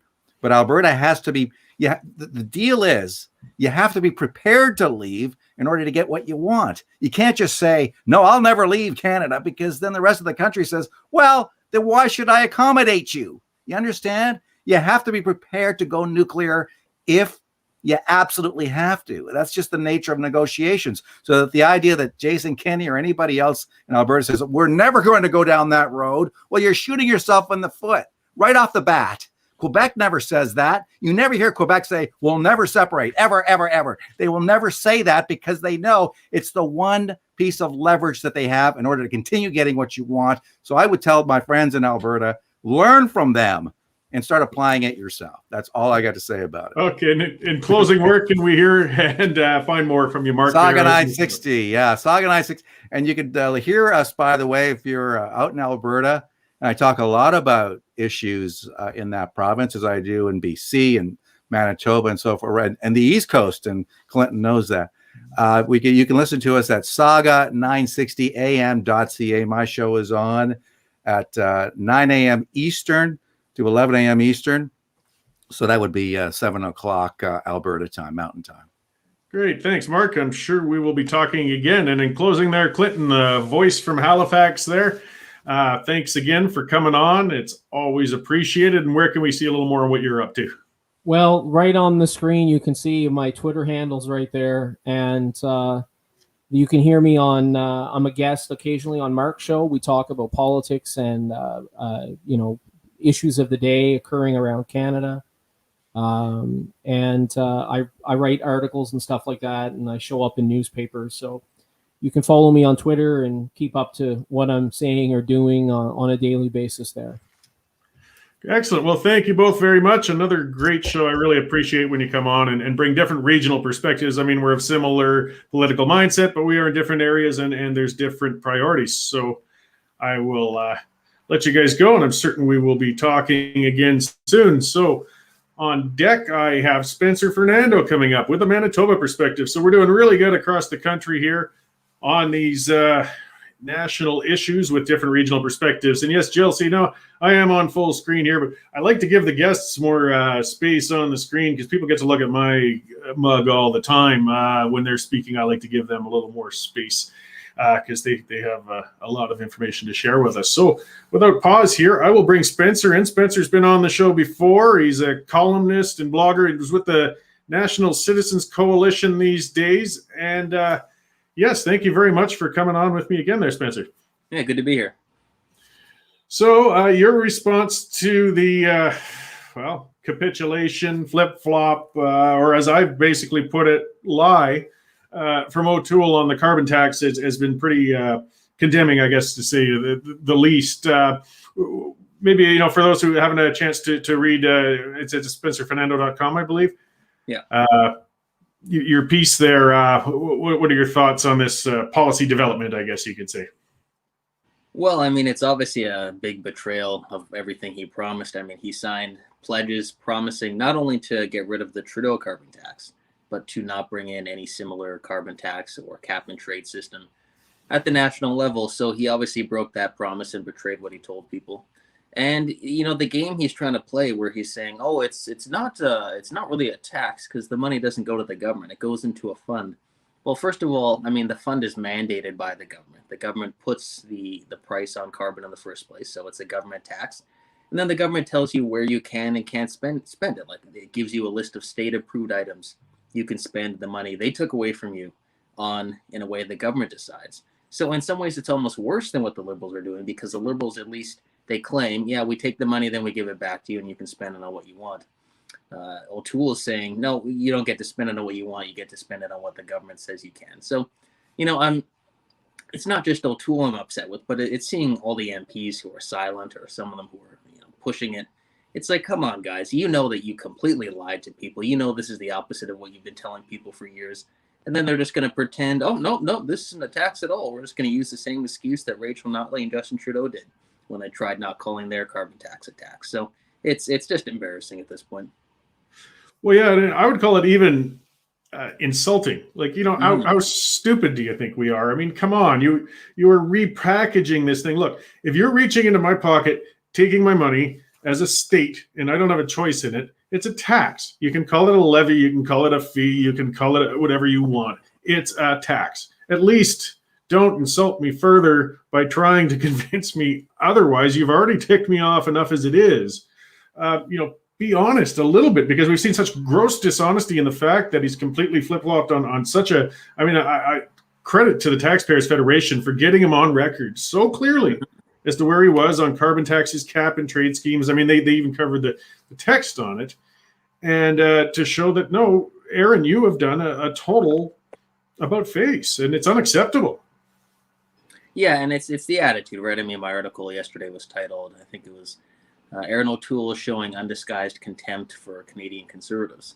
And I mean, that's simply the case. I mean, he's going around and he's pretending, like what I said yesterday, he knows he's lying. He knows that we know he's lying. And he just doesn't care, right? He's just going to keep pushing the same, no, it's not a tax, blah, blah, blah. So, and I see people saying, well, okay, I'm still going to, still need to give O'Toole 100% support because of these other issues. Well, what makes you think he's not going to flip on the other issues? How can you have confidence in what he says, say, on protecting, Canadian gun owners, right? Or on balanced budgets, although he says he's not going to balance the budget for 10 years, so I don't even know what the deal there is.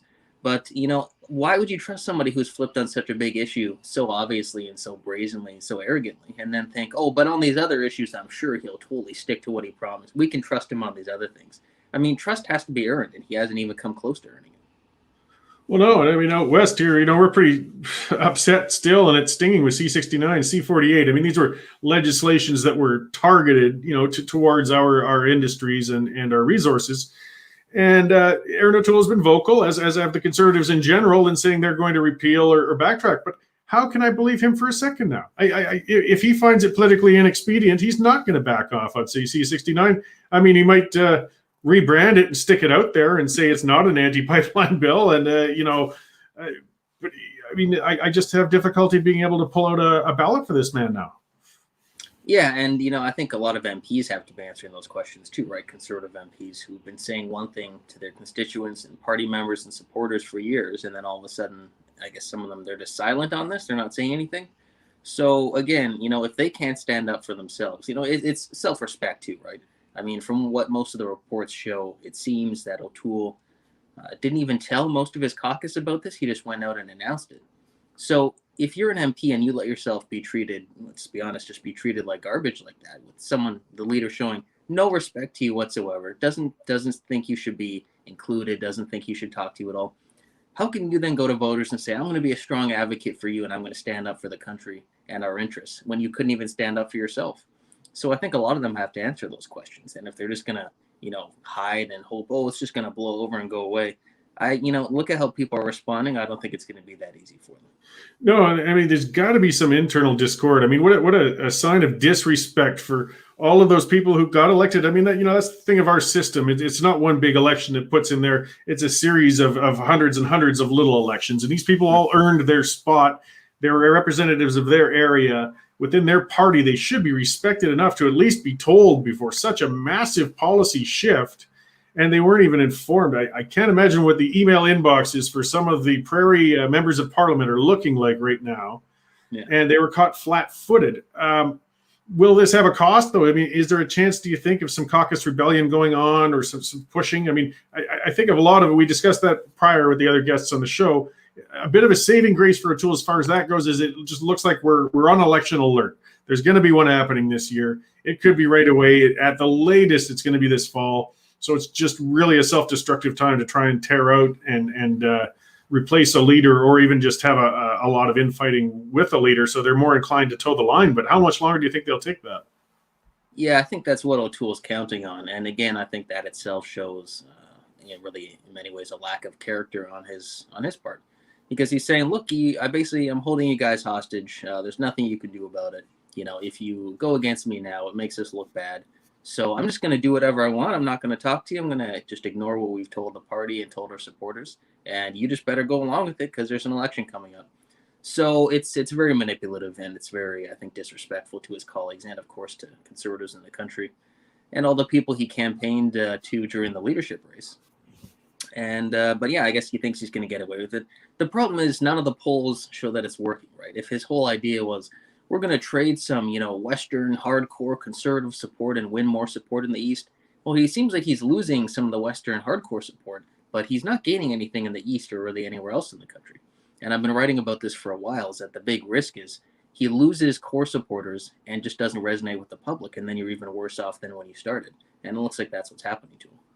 Well, that's it. I mean, if you're going to look from a cold, just electoral strategic point of view, and that's part of why Alberta tends to get taken for granted. Hey, we're predictable voters. I mean, even if your MPs in Alberta lost 20% support, most of them are still going to get reelected having lost that much. So you can kind of ignore them. And the reality of Canada's makeup is you have to appeal to Central Canada. You have to. There's no getting around it.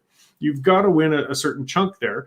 O'Toole has decided to sacrifice the Western ones, and he feels that in coming up with a carbon tax, he's going to garner that Central Canadian vote that he needs so badly, which, he hasn't been able to catch their eye so far in his period of leadership. But, I mean, we're going to know pretty soon whether people want to accept his disingenuous, bloated, bureaucratic carbon tax versus at least Trudeau's carbon tax, which is already in place. And I got a feeling I already know the answer to how this gamble is going to come out for him. Yeah, that's, beyond all the dishonesty and the lying, it's also objectively just a terrible plan. I mean, that's the other big problem he has is, if he came up with something amazing and brilliant, you could maybe get away with it and say, look how smart this plan is. I mean, look how brilliant I am. Well, aren't I a smart guy? You should listen to me. But it's a terrible plan. I mean, it's, in politics to say if you're explaining, you're losing, right? So you try to explain to someone the liberal carbon tax, and I'm not saying I agree with it. I don't like it at all. But from a pure, political PR perspective, they say, we tax it and then we give it all back to you, right? It's simple to explain. The O'Toole plan, so we tax it and then we put it into a fund that's run by, it's going to end up being like a Bay Street consortium of banks. So we're going to give the banks more power and put them in charge. Basically like the Interact system. And then you can use it, but not on anything you want. You can use it on this government-approved checklist of green items to make your life greener.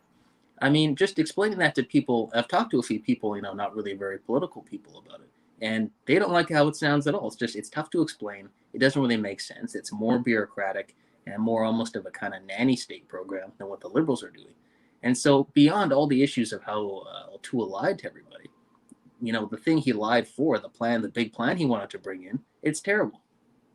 Oh, and the administration of it would be horrific. I mean, that's for each and every Canadian in the nation.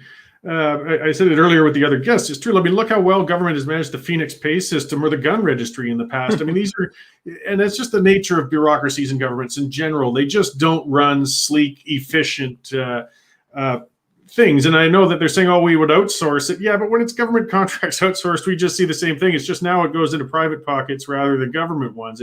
This is just bad. But, and if carbon tax was the only way to win, if it was, because that's what some people on Twitter are coming after me. Well, we just have to do it. It's the only way to do it. Why didn't he tell us about that then 4 months ago? Why didn't he say it at the convention even? When you're going to change your mind on issues, and that's fine. Issues change. Leaders should be flexible. But this was just out of the blue. I mean, what's he thinking? Yeah, I think his problem is that he's totally buying into the kind of the narrative of much of the establishment media. And it's very interesting. I noticed a lot of people rewriting history. They're saying, oh, if only Andrew Scheer had a carbon tax, he would have won last time. But that wasn't actually the big problem Scheer had. Scheer's problem was on social conservative issues and his difficulty giving answers to some of those questions, right? That's what everyone was talking about then. Scheer lost because he was seen as too socially conservative or couldn't answer the questions well. Now, everyone's kind of pretending that didn't exist. And now, the actual problem is that Scheer just didn't have a carbon tax. He would have won with the carbon tax, right? The Conservatives still won the popular vote last time. And, you flip maybe, 100,000 votes in a few ridings. And you're talking about the Liberals and Conservatives with a pretty uneven split in seats, right? So the idea that, the Conservatives needed to tell that all they need to do is bring in a carbon tax and they're going to win. Well, do the polls show that that's working? I mean, is that the right approach? Is that actually a good thing to do? And also, just in terms of democracy, I mean, Canada's supposed to be a country where, people who have opinions on different issues are represented.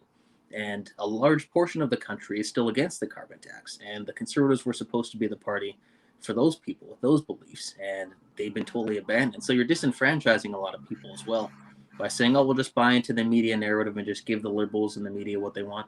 Well, they're just going to keep demanding more from you. They're just going to say, the tax isn't high enough. Or now the new thing is that you need to cut emissions even more. They're just going to move the goalposts again. And so what is O'Toole just going to keep chasing them around? I mean, it's very stupid. Yeah, well, and you brought up an important point when it came with Scheer.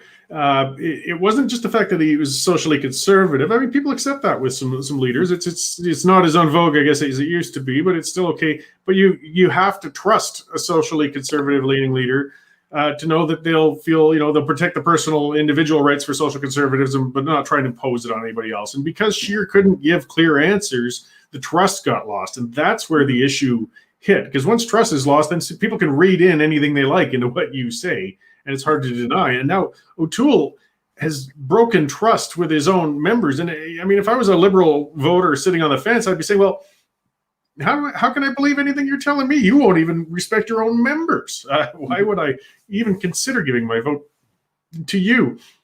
And you're in Manitoba, which is a much more swing riding. It's a great, interesting central Canadian spot. I mean, geographically, it's truly central, but you've really got a great deal of ridings that can go either way out there. How do you feel this will resonate out that way, though? Will this potentially help them? I mean, there could be some benefit in some areas for the Conservatives with this. I mean, it's always possible if there's voters on the fence who are saying, I really love the Conservatives if only they had a carbon tax. I just think the number of those people is very small. And I think if you really feel that government intervention on climate change is your top issue, you're probably voting Liberal, NDP, or even Green, right? So for the voters on the fence, I think, the issue, for a lot of people is, the economy is in serious trouble. The debt's a big problem. They want some action on the environment, but they obviously don't want to pay a whole bunch more because the government says inflation's 1.1%. Nobody believes that. People are seeing costs of everything rise out of control. Life is getting more expensive. So I think focusing on those core issues would be the most important. So yeah, there may be a few people who are saying, I'll vote Conservative if they have a carbon tax, but I just don't think it's too many people. And I think you're going to lose more by doing what O'Toole did than you gain.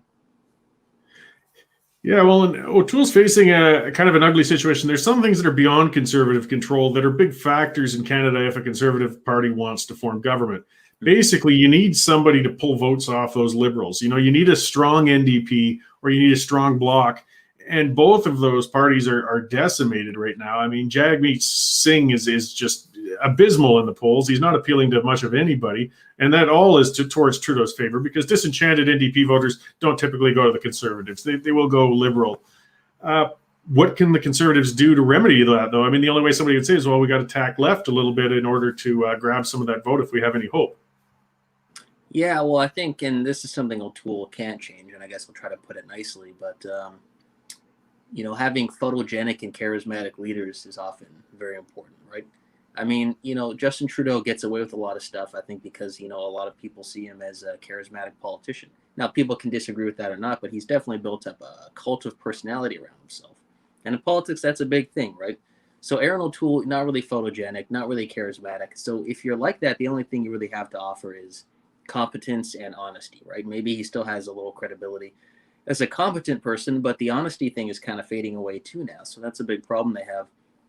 One thing I've said is they should be emphasizing their team much more, right? They do have a fair amount of MPs, Pierre Poilievre, Michelle Rempel-Garner, Michael Chong, Raquel Dancho, put them in ads, I guess alongside O'Toole, because you have to put O'Toole's face out there a bit, but put them in ads and show, look, we're a big team, we've got a lot of, charismatic or photogenic young people in the party, and that's just kind of the image you have to present.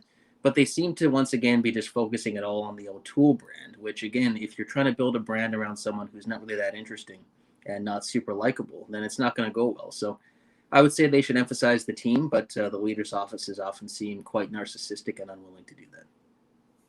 Yeah, that's interesting because it has been quite the opposite. I mean, Poilievre, some people love or hate him, but he's certainly a vocal and he's got a strong following. You would want to diversify your reach, have him out front, but what did O'Toole do? He's kind of slid him a little farther back and a little out of the spotlight. And Michelle Rempel, again, a polarizing but active and vocal person with a portion of support among her. I mean, you could distribute that. Yeah, I see that strategy. And yeah, he's not doing that.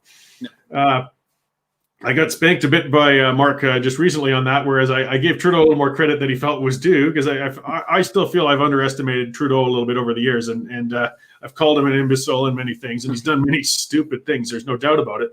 But he does seem to be getting a little better at the role. But he's not a cerebral type of leader or anything like that. And he never will be. But he's being more controlled. There's fewer gaffes. He's communicating better.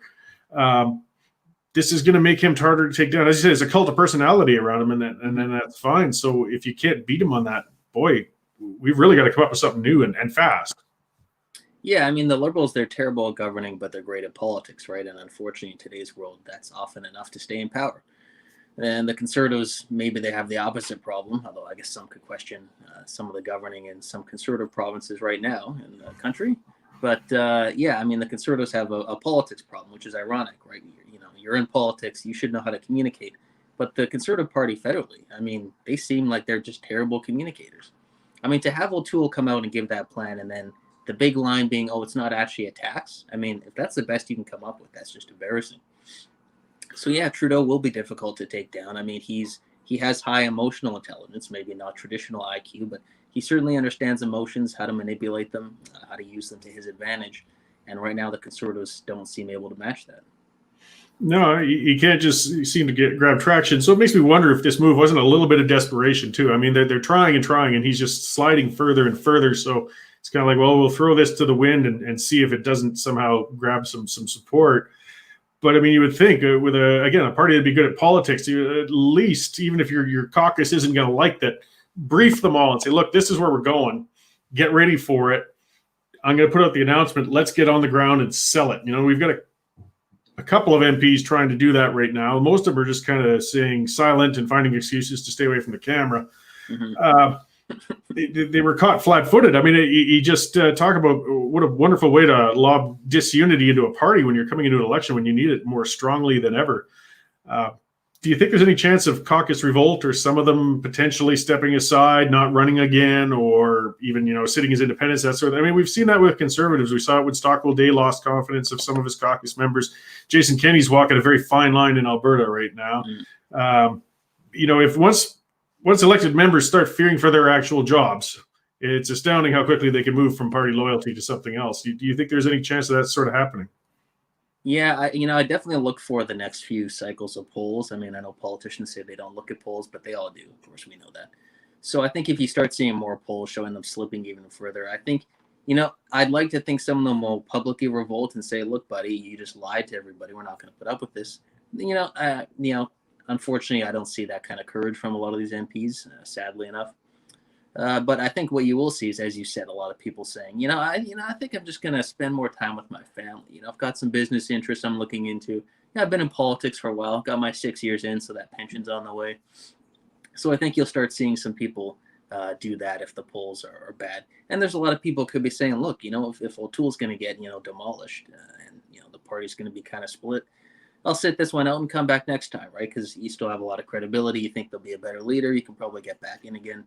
So that's what I would look for. And again, I tweeted a while ago, look at which MPs actually retweet some of O'Toole's stuff and which ones don't at all, right? And I think that's something to look forward to. The ones who are just completely staying silent might not be the most courageous, but I think they're sending a message as well.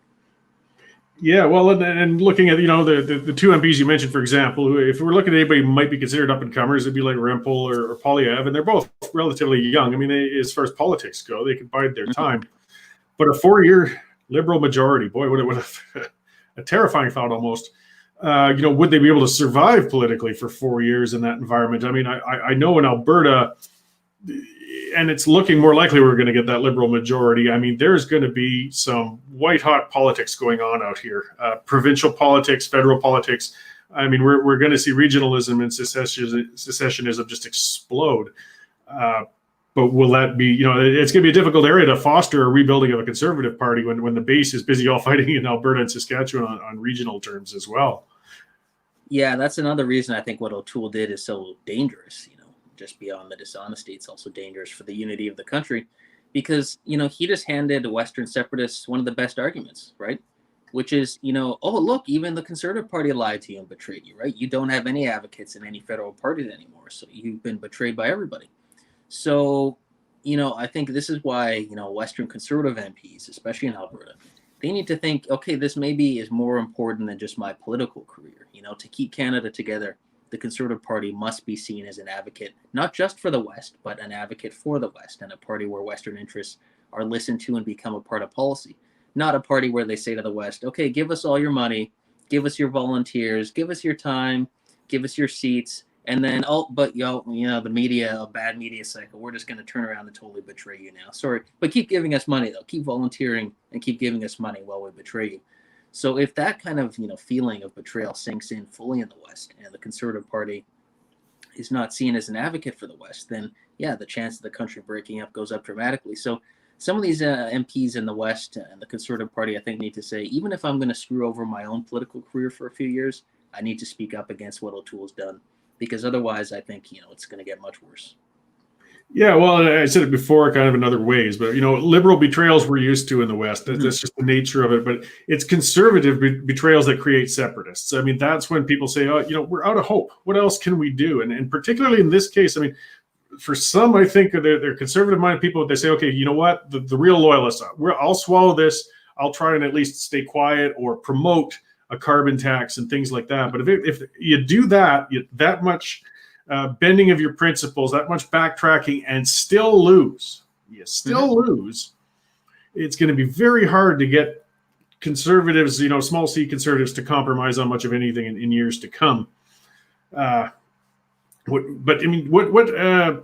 outlook could you see where in the next coming months that the Liberals could lose the next election? Because it's really getting hard to see a way that they might. Yeah, the only thing I would say is elections are unpredictable, right? That's the only thing O'Toole maybe has going for him, is that once you enter an election, there's a lot of chaos and events. The problem is you think, okay, man, if something crazy happened, like, wow, maybe if Justin Trudeau, after years of being a woke progressive, was caught wearing blackface multiple times in the past, surely that will do him in this time. But again, we saw that happen, and even that didn't cause him to lose, right? So, okay, what are you going to say? Too much spending? Well, that's not really an issue. It's a problem, but the Conservatives are saying, no balanced budget for 10 years, so they're kind of boxed in there, right? And so you'd have to say some sort of scandal. Well, the Wee scandal didn't hurt the Liberals much in the polls, or if it did, it was relatively temporary. So the only thing I can really see is an extremely strong performance by O'Toole in debates and, on the campaign stump, and Trudeau making tons of mistakes. But as you said, Trudeau, he's not getting worse at politics, right? He's getting a little bit better, unfortunately, at least at the Yeah. So he's no genius still, but he has been adapting. I mean, that's kind of what I hoped for in the past too. I thought, look at this twit. Scheer's just going to rip him to shreds at the debates and so on. And well, no, again, Trudeau didn't land knockout punches, but he just didn't let himself get knocked out. And that's all he needs to do. Yeah. So to turn this tide around, I mean, we need and it sucks having to rely on the incompetency of others, I guess. But you almost need the Liberals to implode, because we can't seem to chip away at them from the conservative approach right now. Yeah, the only other thing I could see, and again, I don't see this happening with the conservatives, but is actually taking, controversial but courageous stands on a lot of issues. For example, housing prices, right? I mean, and you talk to anybody and they say, this is crazy. The fact that in many cases you have Canadian citizens being priced out of the housing market, in large part because of, billionaires and millionaires from foreign countries. And you see, okay, no one's really talking too much about that. Pierre Poilievre talks about it a bit, but not much from O'Toole, so it doesn't get much attention. Even issues like immigration, this is where it does get touchy for them. But most polls show half the country is not really in favor of higher immigration levels, especially coming out of an economic crisis, right? You had even less support for it. Then you've got issues of inflation, of course, money printing, the debt, all those things. So there's issues that conservatives could be talking about. I think health of the population. If we saw anything in the last year, it's how vulnerable we are because of our very weak physical and mental health in this country. So I think if they took courageous stands on a lot of deeper issues that I think a lot of people are very concerned about, people would say, well, at least they're not just saying Trudeau sucks. At least they're saying, here are some other problems in the country, some deeper issues, and we're actually going to look at addressing those. And I think that would be a way to kind of escape from the traditional political spectrum, because the average person doesn't go around life saying, I'm a conservative. I think I'm 8 out of 10 on the left to right scale today, right? People don't really think that way in their own lives. But the conservatives, they seem like they're just going to try the same approach. Oh, we'll just nitpick the Liberals here and there and hope that they make some mistakes, and then we win. We get lucky. NDP wins enough votes, and we kind of sneak through. So, yeah, they need to be very creative and courageous and take some risks, and they're not willing to do that, obviously. No, I mean, a big blind spot, I think, or feel, though it's hard to put out a solution, is with China, for example. I mean, the whole developed world is realizing that you're kind of partnered with the devil here. I mean, we're reliant on them for so many trade items and so many things, but at the same time, they're a harsh, dictatorial, rogue nation. I mean, they're holding our citizens hostage. They are pulling off some trade practices that are horrific, and of course, human rights practices in their own country that have always been awful. And Trudeau's always been extremely weak when it comes to China. And instead of finding a good ground to cover there, at least, and show, we're standing up against that nasty regime, O'Toole hires a Huawei executive. Mm-hmm. I just, it seems like a self-destructive party at times. I don't get it. Yeah, that was one area where they were actually doing quite well. I think, Canadians were seeing, well, the conservatives seem like they're pretty tough on China. And in some ways pushing the Liberals to be a little bit tougher, right? The conservatives were dominating that. And so, yeah, then you go hire a former Huawei executive. And it's like, why would you do that? I mean, it's not saying the guy's evil. I don't think the guy's evil, but is he such a supreme political genius that hiring him was worth throwing a lot of your credibility on China away? Like, why would you do that? And again, seeing that move and then the carbon tax move, they seem kind of similar to me, right? This is so obviously arrogant. This is so obviously kind of in your face, opposite to what we had promised people. But we think we're smarter than you. And we think that you either won't notice or we'll just talk our way out of it. And so we're going to do it anyway. And that seems to be kind of the attitude from O'Toole.